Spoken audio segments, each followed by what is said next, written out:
ដើម្បីអីបងឆ្ងល់ម្ដងកោថ្ងាក់ខ្លួនឯងម្ដងកោតងោលប្តីបងកាត់អីសម័យនេះហើយធ្វើអីឲ្យតែផ្លូវចិត្តសบายនឹងណាអូនអត់មានកាត់អីទេឥឡូវនេះនាងខ្ញុំណែនាំមុខម្ហូបមួយដែលមានឈ្មោះថាខតាក់ទាញចិត្តប្តីហេតុអ្វីនាងខ្ញុំដាក់ឈ្មោះហ្នឹងនាងខ្ញុំដឹងថាបងប្អូនខ្លះមើលហើយនឹងថានាងខ្ញុំដាក់គ្រឿងច្រើនបងប្អូនចាអាគ្រឿងច្រើននឹងហើយដែលធ្វើឲ្យប្រទេសចិនហ្នឹងคล้ายជាមហាសេដ្ឋីចាគ្រឿងច្រើននឹងហើយដែលតាក់ទាញចិត្តប្តីមិនឲ្យទៅហូបបាយហាងនីមួយនៅស្រុកក្រៅស្រុកខ្មែរយើងក៏ដោយសៀមក៏ដោយយួនក៏ដោយមិនមែនប្រើអំបិលប៊ីចេងតាក់ទាញចិត្តភ្ញៀវបានទេបងប្អូនគួរតែគិតកន្លែងហ្នឹងនាងខ្ញុំបង្រៀន free អត់គិតលុយបងប្អូនមើលលេងទៅណាដើម្បីចំណេះដឹងប្រេងខ្យងមួយវែកពេញប្រេង oyster កន្លះស្លាបព្រាទឹកស៊ីអ៊ីវសិង្ហបុរីមួយវែកប៊ីចេង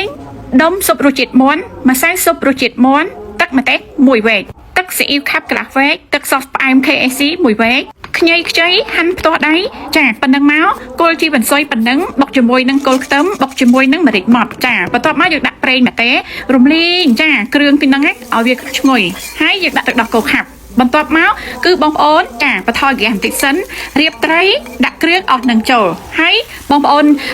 ដាក់ចានចង្កឹះវល់ដាក់ទឹកលាងវាធ្វើម៉េចមកកប់ត្រីប៉ុណ្ណឹងចាបិទហ្គាសបើកហ្គាសឲ្យពេញបន្ទាប់មកបើកបងប្អូនហើយបងប្អូនចាំខាប់ចាបងប្អូនយកទឹកហ្នឹងដាក់ជាមួយនឹងម្សៅឆាវាយវាឲ្យម៉ត់ចាហើយលើកវាថាដើម្បីឲ្យទឹកនឹងខាប់រួចហើយយើងដាក់ខ្ទឹមលីងចាយើងដាក់ជាមួយនឹងសំណក់ខ្លាញ់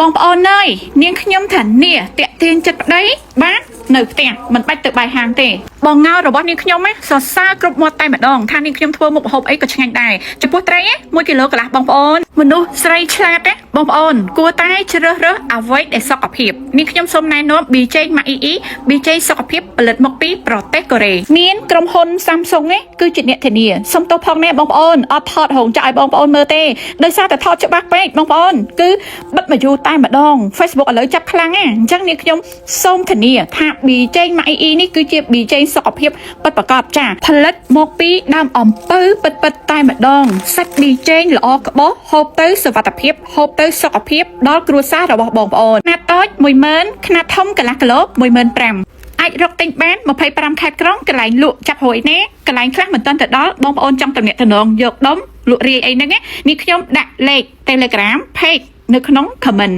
ហេម្ដាយក្មេកលើកូនក្រមុំជូនខ្ញុំមកខ្ញុំស្រឡាញ់កូនក្រមុំអ្នកម្ដាយនេះ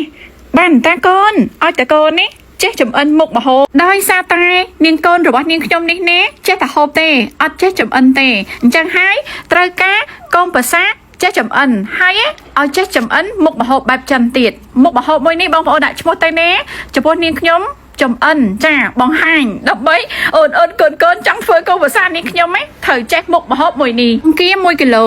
នាងខ្ញុំលាងទឹកឲ្យស្អាតយកអាចចេញឲ្យត្រាំជាមួយសូដាម្សៅឆា